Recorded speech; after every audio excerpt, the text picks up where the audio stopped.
Hi, it's Laura Watt-Glasser from Hand in Hand for Lyme disease.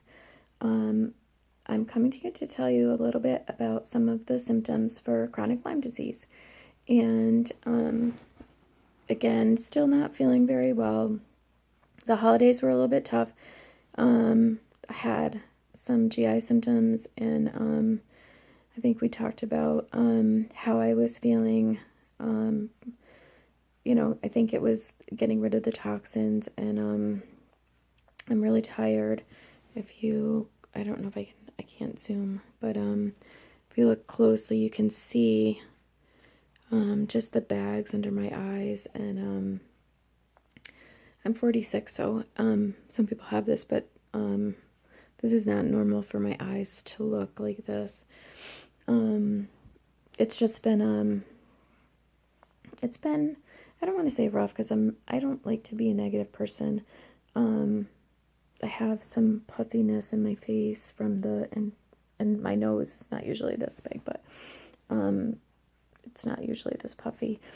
But there's inflammation there, inflammation here throughout my face from the infection.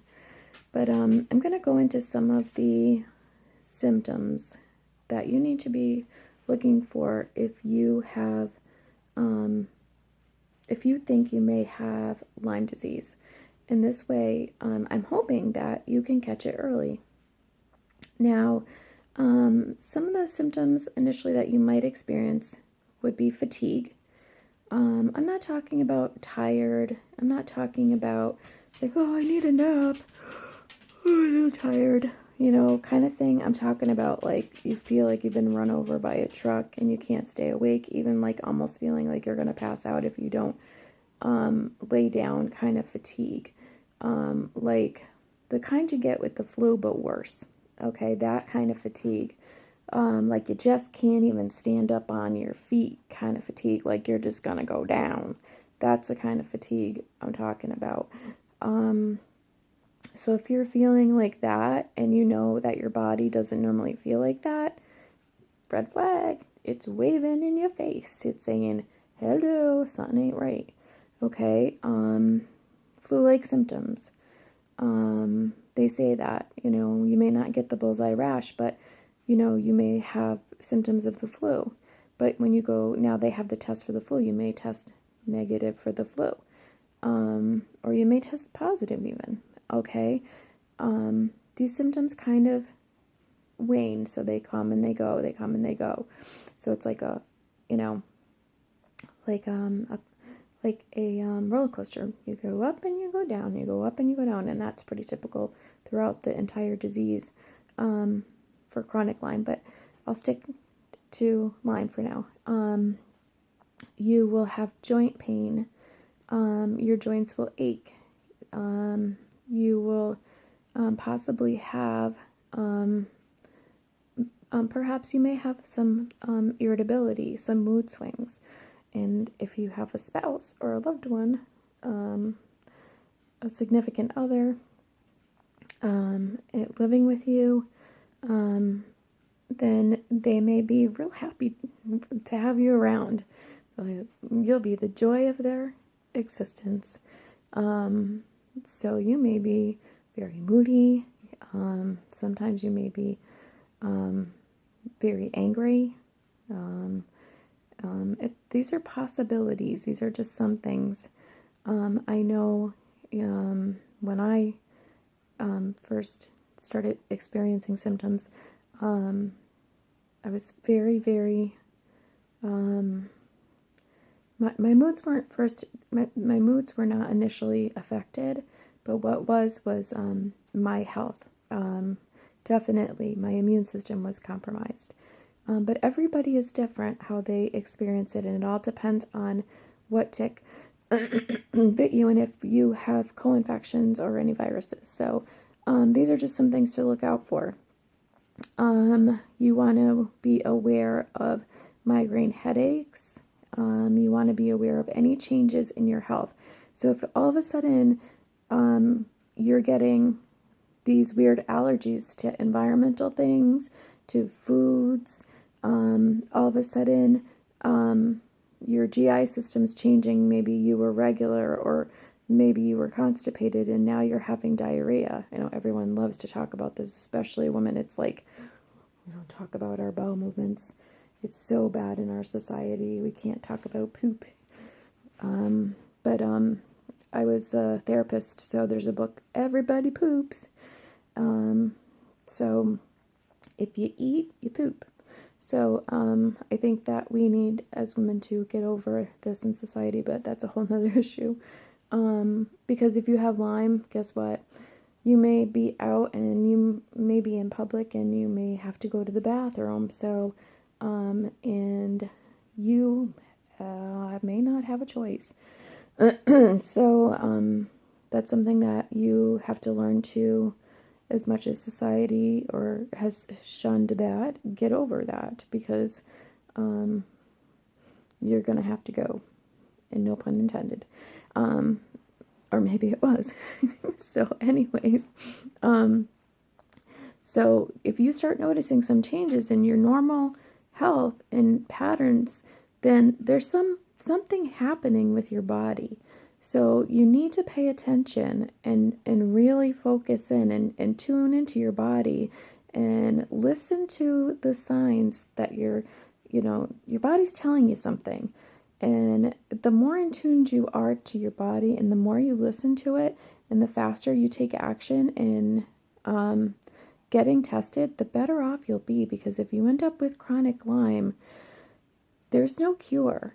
And it is really hell to try to get rid of. And the stigma associated with it, the lack of, information on out there, and the lack of awareness and just the injustice that's surrounding it is really it's just really inhumane, and it's just I don't even have a word to describe it. There's not a word strong enough that I can think of to really put a label on that. But so some of the things, GI issues, joint pain, changes in your health, overall health, if you're getting sick a lot. Notice your vision, changes in your vision. Notice changes in, your level of energy. That's a big one. If you get the Bell's palsy, that's huge. That is like a telltale sign. All of a sudden, if your face droops and you have that paralysis in, either side of your face. I'm pointing to this side. I'm kind of not pointing, but rubbing this side, because this is the side that was affected for me. And mine was a little different. It kind of just drooped down, and it like stayed, like wasn't visible. It was so weird. I could feel the paralysis, like it was numb. And then I had no like motor control, and drool was just like coming down my face, and it was just, I could feel my shirt wet, and I was thinking, what is going on? And I remember I was cleaning the bathtub, and my shirt was soaked, and I felt my mouth, and it was just drool all over me, and my face, I couldn't feel it. I just, like, I could smack myself, and like, I don't know, sometimes you think to yourself, maybe I should, after saying some things that come out of my mouth. I can be a little bold. I'm sure my husband would like to sometimes think, oh, I really wish she wouldn't have said that, but he would never hit me. I hit back. That's not the reason. I'm just kidding. But anyways, ain't no one gonna hit this woman, because I have a right hook. I'm sorry. But anyways, I'll get back to the point. So if you get any of that, you need to get tested for Lyme. Another thing that people don't talk about, I think, enough is check your body temperature. I don't even hear Lyme literate doctors talk about this. Lyme literate doctors are doctors that are focused only on Lyme, and this is really what we're stuck with, because regular doctors will not see us. They will not cover. They won't. I'm not cover, but they won't. They won't take care of us. They won't take care of people with Lyme disease or chronic Lyme disease, they don't know how to treat us. So take your temperature on for like, say, a week every day and see what it is. Typically, what I find is that when I have asked people what their temperature is with Lyme disease, it's in the lower range, well under 98.6. So, everybody pretty much knows that a normal body temperature is 98.6. But if you have Lyme, it's typically like in 97, 96. So your body temperature is running really low. So that's something that a lot of people don't talk about. I haven't even really heard any of Lyme literate doctors that I've seen, and I've seen many, tell people is to take their temperature. Even when I've had an infection, my body doesn't get a fever. And I've had this argument with my primary care. I do not get fevers. My body cannot fight off infection. So we know that fevers are the body's way of trying to fight off infection. Well, my body, whenever I've had infections, it'll show infection in the blood, but I won't get a fever. It just will not happen. And we've had arguments over this, and she just says, well, then I don't think you have an infection. And I tell her all the time, my body will not, it's very difficult for a regular doctor to understand Lyme disease, and they're not trained in understanding Lyme disease. That's why we see Lyme literate doctors. Plus, they don't believe in Lyme, and they really mistreat people with chronic Lyme. If you just get Lyme and you're just on the brink of getting Lyme, and you go in and you're lucky enough to test positive, which is, very rare with the tests I told you.